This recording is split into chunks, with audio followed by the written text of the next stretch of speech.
It started with a headline that honestly, no one could ignore. Philippines sends $10 billion in secret gold to Switzerland, leaked deal exposed, flashed across millions of screens early one morning. The article promised secret documents, shadowy flights, and whispers of hidden riches crossing borders under the cover of darkness. Social media just exploded. News anchors debated the story live. People everywhere started asking, was this the biggest financial secret ever? The headline set off alarm bells for a reason. Gold has always meant power, and $10 billion is enough to change the fate of a country, or so it seemed. The shock was not just about the money, it was about the idea that a quiet, neutral nation, like Switzerland, could be involved in something so dramatic. The Philippines, too, had a history filled with gold legends and controversy. As the hours ticked by, excitement turned to suspicion. Was there any truth behind the headlines, or were people once again falling for a dazzling myth? The story tapped into deep fears and wild hopes. It was the perfect storm for a viral news sensation. The gold rumor was just beginning its journey, but it had already captured the world's attention.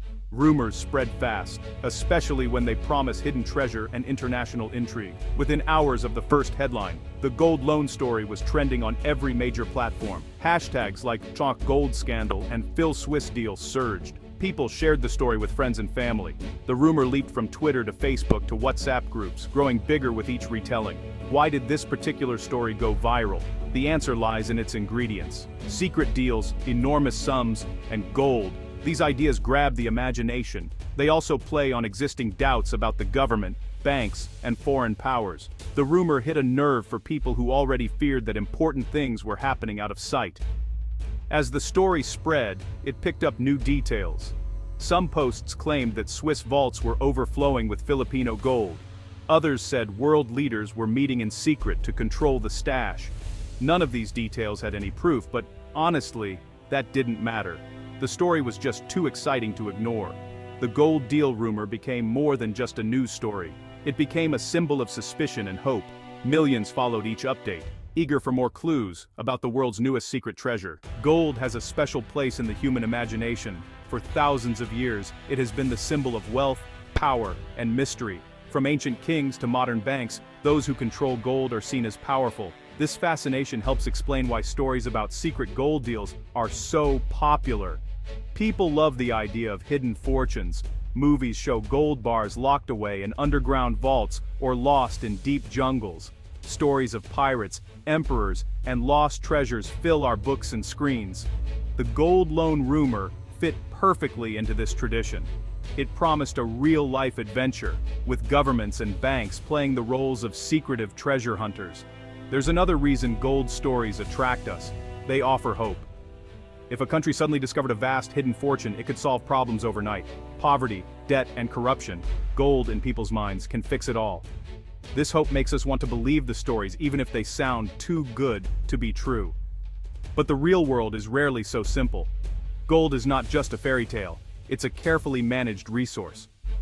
To understand what really happened between the Philippines and Switzerland, we need to look at the actual claim behind the rumor. At the heart of the rumor was a dramatic claim. It said the Philippine government secretly shipped $10 billion worth of gold to Switzerland. According to the story, this was done through a hidden agreement. Only a handful of powerful people knew about the deal. The gold was supposedly loaned or pledged to Swiss banks, with promises of huge profits or political favors in return. Supporters of the claim insisted that secret documents existed somewhere, but they never surfaced. Some pointed to blurry photos of gold bars, old government memos, or mysterious flight manifests. But none of these proofs stood up to careful checking. Most were recycled images or taken out of context.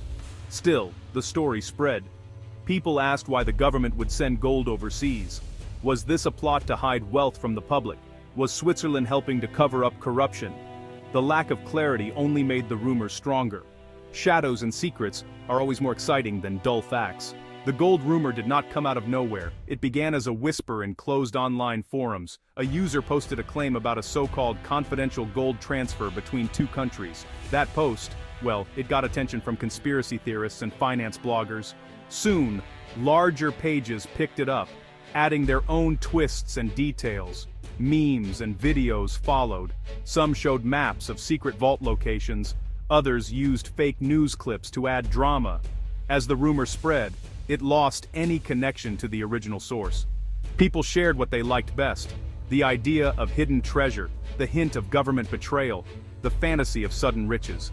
Algorithms on social media played a role too. Sensational stories get more clicks, so they rise to the top of feeds. Fact checks and expert opinions struggled to keep up. In a world where speed matters more than accuracy, the rumor outpaced the truth.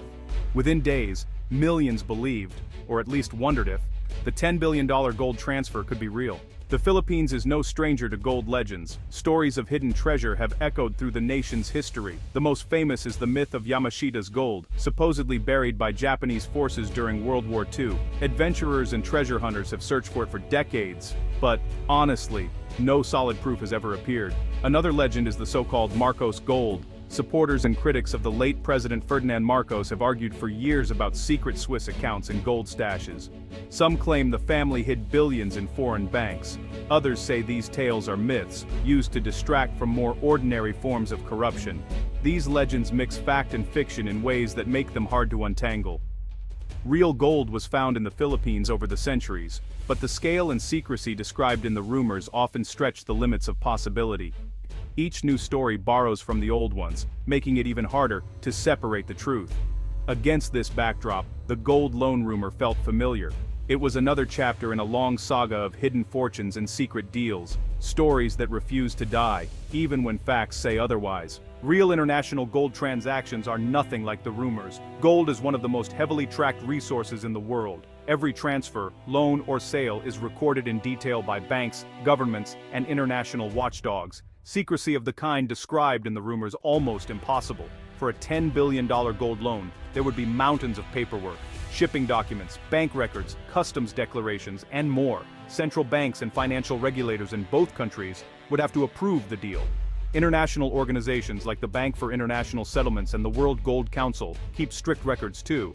Transparency is not just a rule, it's a safety requirement. The gold market depends on trust and clear records. If any country tried to move that much gold in secret, it would set off alarms around the world.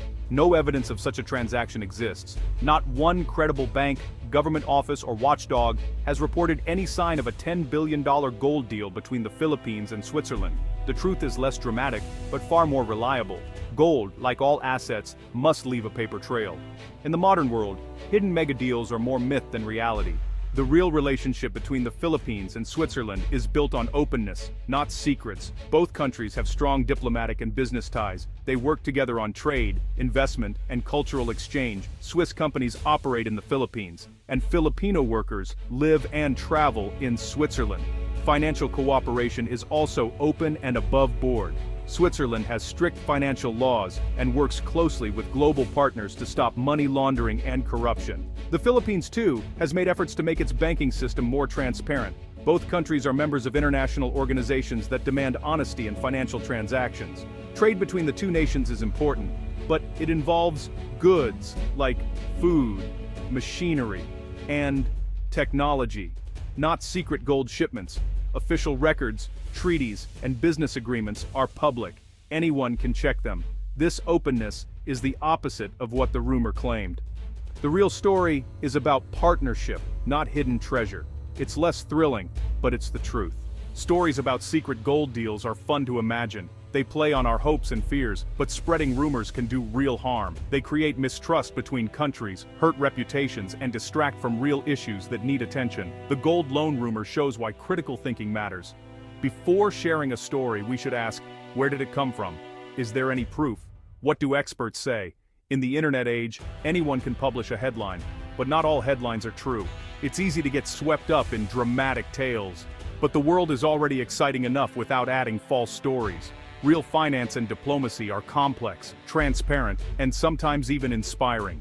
The truth may not always be flashy, but it shapes our world more than any rumor ever could. If we want a better future, we must demand facts, question rumors, and value honesty above excitement. Curiosity is powerful, but only when guided by the truth.